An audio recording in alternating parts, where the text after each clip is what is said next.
नमस्कार दोस्तों, मेरा नाम है अनिमेश और आप देख रहे हैं मेरा चैनल लोन मंत्री। दोस्तों, जैसा कि आपने थंबनेल देखा है, आज के वीडियो में बताऊंगा आप जब कोई लोन लेने जाते हैं, वो चाहे आपका पर्सनल लोन हो, हाउसिंग लोन हो, ऑटो लोन हो, तो यार आपके नाम पे बहुत सारे documentation charges, login fees charges और वेरिफिकेशन चार्जेस के नाम पे बहुत सारे आपसे खर्चे ले लिए जाते हैं। और ये खर्चा जैसे जैसे लोन का अमाउंट बढ़ता है वैसे वैसे बढ़ता जाता है। और होम लोन में तो बहुत बहुत ज़्यादा पैसा लिया जाता है।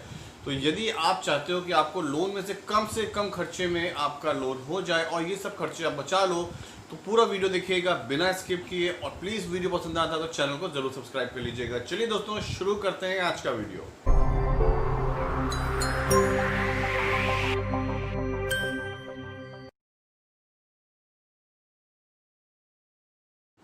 तो दोस्तों, इस समय आप जब भी कोई लोन लेने जाते हो, तो चाहे आपका कार लोन हो, पर्सनल लोन हो, हाउसिंग लोन हो, मॉर्गेज लोन हो, बिजनेस लोन हो, आप जब बैंक को आप जब कांटेक्ट करते हो, या तो आप दो तरीके होते हैं। या तो आप बैंक को कांटेक्ट करते हो डायरेक्ट, या करते हो किसी एजेंट या कंसल्टेंसी के थ्रू। आपको फ़ोन आता है कि आपको कोई लोन ज़रूरत हो, तो आप उनके थ्रू बोलते हो हाँ मुझे लोन चाहिए।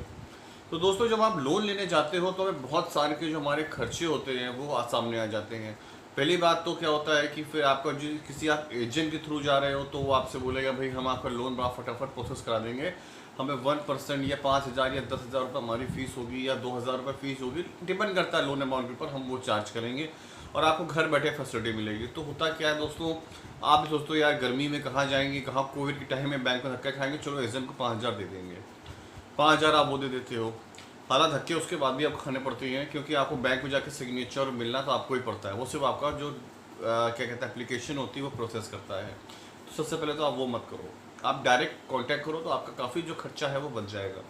दूसरा क्या होता है दोस्तों कि आप जब बैंकों में जाते हो, जब मैं एक होम लोन की बात कर लूँ, आप कोई होम लोन लेते हो तो बैंक आपको बहुत सारे खर्चे बता देता है कि आपका लॉग इन फीस ये होगा, आपका प्रोसेसिंग फ़ीस अलग होगा, आपका जो पूरे डॉक्यूमेंट है, आपकी जो प्रॉपर्टी है उसका हम लीगल करेंगे, वैल्यूएशन कराएंगे, आरसीयू कराएंगे, वेरिफिकेशन कराएंगे, बहुत सारे खर्चे बता देता है। यानी आप मान के चलो, अगर आप 10 लाख का लोन ले रहे हो तो आज के टाइम पे आपका लगभग 50,000 तक का वो खर्चा बता देता है, कि जो कि काफ़ी ज़्यादा होता है। इसके बाद भी आपके क्या होते हैं कि जो एजेंट थ्रू गया तो वो चार्जेस भी अलग आपको देने पड़ जाते हैं, तो वो खर्चा और ज़्यादा 60-65 हज़ार तक पहुँच जाता है।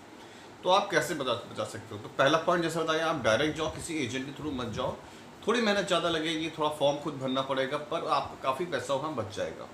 दूसरा पॉइंट क्या होता है, सबसे इंपॉर्टेंट बता रहा हूँ, ये अंदर की बात है दोस्तों।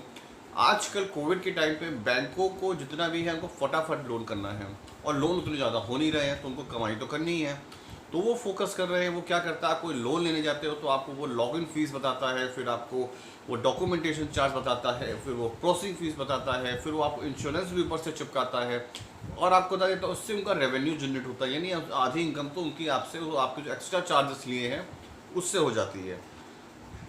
दूसरी बात क्या है कि अब भाई जब उनकी उसके बाद जब आपकी कमाई हो गई, फिर आप जब लोन में ब्याज दोगे तो उनकी लॉन्ग टर्म की कमाई तो चलती रहती है।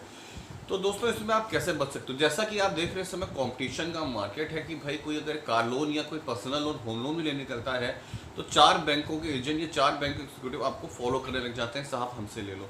तो आपको करना क्या है, आपको जो बैंक कांटेक्ट करना है और आपको ये कहना है कि भाई मेरा जो आपका जो खर्चा है, आपका जो लोन अमाउंट खर्चा है, आपको जहाँ 50,000 लग रहा है, बोलो मेरा सिर्फ 15,000 का है 10 लाख के लोन के आगे, उससे ज़्यादा मैं नहीं कर सकता हूँ। 15,000 में आप प्रोसेसिंग फीस आपको जो चार्ज करना है, लीगल टेक्निकल चार्ज करना है, आपको प्रॉपर्टी का वेरिफिकेशन कराना है, वैल्यूएशन कराना है, जो कराना है कराना, इतना मैं पे कर सकता हूँ। होता क्या है कि जब अंदर कॉम्पिटिशन आता है, तो बैंक के अंदर की पॉलिसी बता रहा हूँ, तो इसको जो रेट होते हैं वो चाहे प्रोसेसिंग फीस के हों, लीगल टेक्निकल के हों, आपके वैल्यूएशन के हों, आपका वेरिफिकेशन के हों, ये सब चार्जेस वेव करना बैंक के हाथ में होता है। जब बैंक देखता है कि भाई ये केस हमारा, अगर हमसे सिर्फ लोन नहीं लिया तो कस्टमर हमारा चला जाएगा, तो वो आपको लास्ट टाइम पे आके वेव ऑफ करके आपको उसमें छूट दे सकता है। ये सिर्फ बैंक के हाथ में होता है।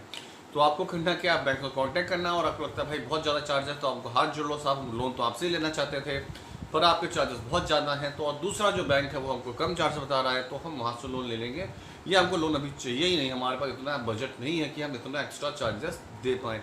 आप यकीन मानो, अगर वहाँ से आप यानी नॉन इंटरेस्टेड होकर आप उठने लग जाओगे, तो यकीन मानिए आपका 60% तक का जो चार्ज होगा वो बैंक आपको कहेगा ठीक है साहब एक काम करो, हम कोशिश करते हैं वेवर करने की, और आपका चार्जेस वेवर हो सकता है। आप कहाँ कहाँ वेवर कर सकते हो? पहली बात तो आप इंश्योरेंस, आपकी इच्छा है अगर इंश्योरेंस आप लो या ना लो, वो कंपनी के ऊपर होता है। बहुत सारे लोग क्या होता है, हेल्थ इंश्योरेंस ले के पास होता है, लेकिन फिर भी उनको लोन कंपनियां इंश्योरेंस चिपकाती ही, बोलती भाई ये तो मैंडेटरी है, ये तो इंपॉर्टेंट है, ये तो आपको लेना पड़ेगा। हालांकि ऐसा नहीं होता, वो वेव ऑफ करके कर सकती हैं। और एक बात आपको और बता दो, क्यों आपको चिपकाते हैं। अगर आपको उन्होंने 50,000 का प्रीमियम दिया तो यकीन मानिए उससे 60% प्रीमियम बैंक कमीशन जाता है, वो लोन कंपनी को, इंश्योरेंस कंपनी उनको देती है, 60% तक कमीशन देती है। इसलिए वो कोशिश करते हैं कि कस्टमर को इंश्योरेंस चिपका दें। इसके अलावा जो आपका प्रोसेसिंग फीस आपका होता है, फाइल चार्जेस होते हैं, डॉक्यूमेंटेशन चार्जेस होते हैं, ये खर्चे में एक्चुअली कंपनी अपना रेवेन्यू बनाती है, इतना कोई खर्चा नहीं होता है। यकीन मानिए आप जितना खर्चा देते हो उसका सिर्फ 10% जो होता है वो जो कंपनी आप पे खर्च करती है, बाकी उनकी जेब में जाता है। तो आप कंपनी से बोल सकते हो कि भाई मैं इतना बजट मेरा नहीं है, मेरे कॉम्पिटिशन में और कंपनीज हैं, मैं आपको नाम बता नहीं सकता हूँ, बट मेरे को वो छूट दे रहे हैं। तो यकीन मानिए अगर आप एनआई होने लग जाएंगे और उनको लगेगा भाई कस्टमर तो वहाँ से जा रहा है, तो आपको वेवर्स आपको जरूर देंगे। तो आपको थोड़ा उनसे से बार्गेनिंग करते हैं सब्जी मंडी में, आपको भले लग रहा होगा बात कैसी बात मैं कर रहा हूँ, पर ये सच है। आप उनसे बार्गेनिंग करिए, आपको काफ़ी रिलैक्सेशन मिल जाएगा। और मैं फिर आपको बताता हूँ, जो सबसे पहले पॉइंट बताया था, आप जब भी बैंक में लोन की अप्रोच करिए वो आप डायरेक्ट करिए, तो आपके लिए काफ़ी अच्छा होगा। तो दोस्तों छोटा सा एक गाइडेंस था, छोटी सी आपको ट्रिक थी, उसे बता दूँ। वीडियो पसंद आता है तो उसको लाइक कर देना और चैनल को सब्सक्राइब जरूर कर देना। नेक्स्ट वीडियो में फिर से मिलेंगे, तब तक नमस्कार, जय हिंद, वंदे मातरम।